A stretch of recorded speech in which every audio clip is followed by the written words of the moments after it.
Hi everyone, this is Rusty Dog. Just a very quick video for me to bring you guys up to date with 2.3 in case you're not aware. But there was an announcement today, earlier today, saying that the Elite Dangerous 2.301 patch for fixing bugs like the galaxy map, system map, some multi-crew bug fixes, stability improvements,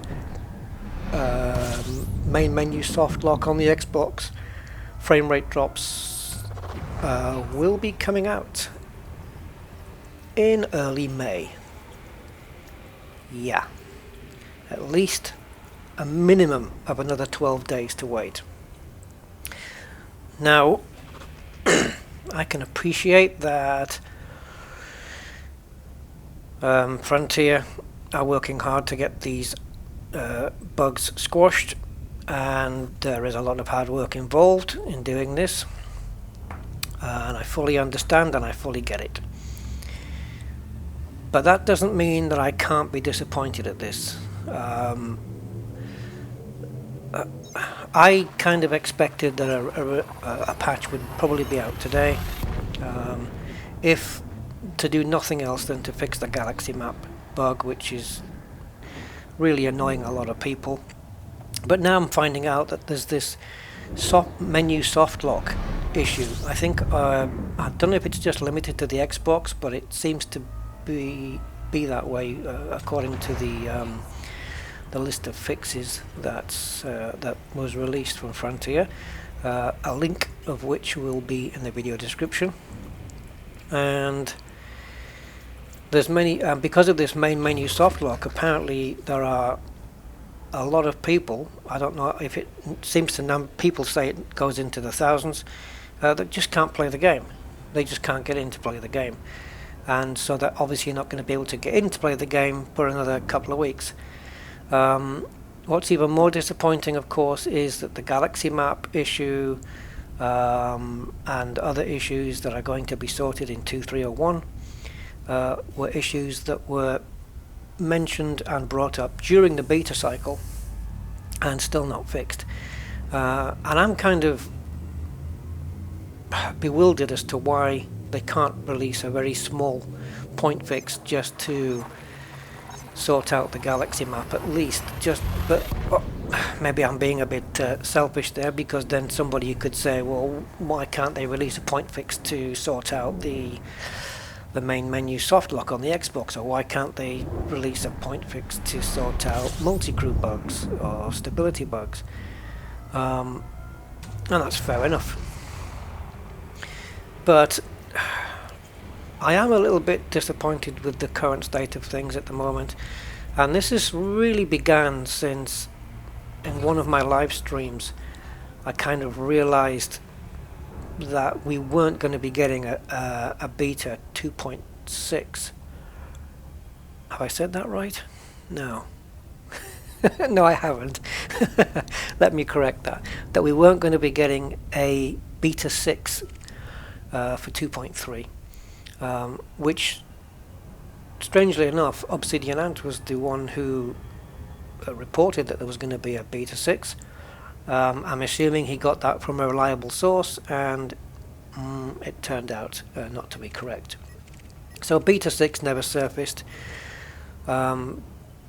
which I can only put down to the fact that they wanted 2.3 out on a specific date, and it was going to be before the Easter holidays, which arguably was a bad decision, because if there was any game-breaking bugs, and there clearly was, there'd be nobody around to talk to for a few days because everybody was on holiday, and yet you had the most people playing the game because everybody wanted to try 2.3.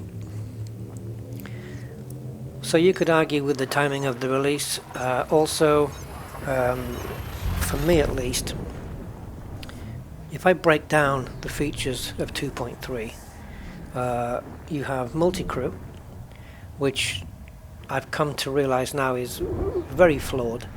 It's a lot of fun when you're playing it with friends you can trust, But beyond that, it is a very flawed system, and I've been made aware in the comment section of my last video that you could even get griefers in exploration, which until I read the article I didn't fully understand, but now I do.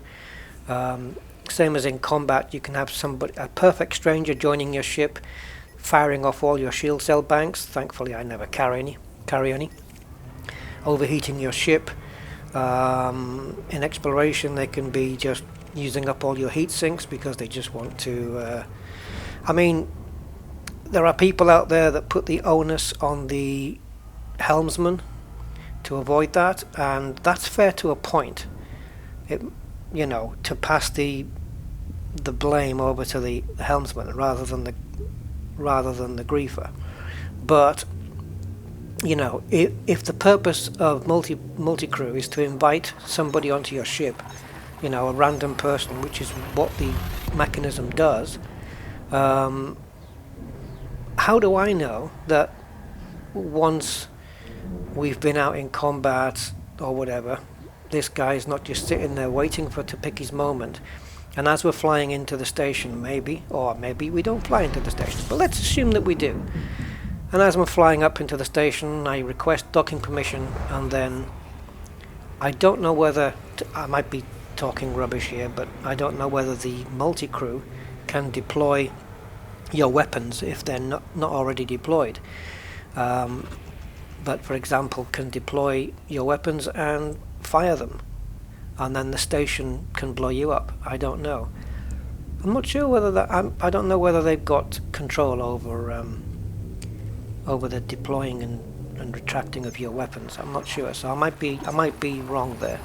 But that kind of thing, they can, like for example, we could be in a high intensity res site, and let's say I decided to be a griefer and I joined somebody's ship who's bounty hunting in a high res. You can't just say to the guy, well, tough, you should have been in a haz res. But I could have been in a high res site, and I could just decide, oh, you know what, I'm going to get this guy into trouble and fire on some feds. Or I could be in a haz res and fire on clean ships and get the guy a bounty. I mean, there's so many flaws, and I don't know how you fix that. I mean, if you say, well, I'll tell you what, let's just give permission for the gunner to only use the hard points and not the shield cell banks, well, that means it's up to the helmsman to use the shield cell banks, which I suppose is fair enough, and maybe you can only set permissions on what they're allowed to use. But even if the minimum you can do is let them use your weapons, and even then, this complete stranger, you have to hope he's not going to fire at a clean ship or a fed and get you into trouble just because it gives him a buzz. Okay, so that's multi-crew. Then you've got Holo-me, which is for me basically a fire and forget system, in that you use it once and then you don't touch it anymore. At least I've got no reason to touch it anymore. I can only have the one profile. We don't have multiple profiles that we can save and mess around with, and it's basically a system that's been pretty well implemented, I have to say. They've done a very good job with the character, the movement, the blinking, the head movement. It's really good. It's really good. But once I've designed my character, that's it, really. I got no use for it anymore. And then the camera suite. It's not the most intuitive system, but it does work, and it is far better than what we had before.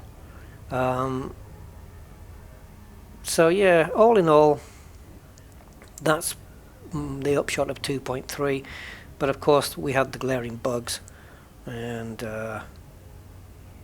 now we're going to have to wait another at least 12 days, because they've said in the post that it's going to be early May. Now, if they're going to release on a Tuesday, the very first Tuesday in May is the 2nd of May. which is just after May Day. So whether it'll happen there or at a later date, I don't know. But it's not just these 12 days. It's the amount of time since 2.3 was released up to now, plus 12 days, plus the fact that all these bugs came out in... these bugs were all mentioned in the beta cycle. So, I don't know. I don't know what to do. I don't know whether to just put Elite down and come back to it after the patch. I mean, the galaxy map for me isn't game breaking. The system map isn't game breaking. The other bugs and stuff haven't really affected me, apart from stability issues in multi-crew. But I don't know. It's like, I don't know how to explain it. It's just like, I don't know, I'm just feeling a sense of disappointment, really. And maybe the solution is to just take a bit of a break. I don't know. I haven't actually decided. But, yeah. Anyway. We'll see what happens. Thanks for watching.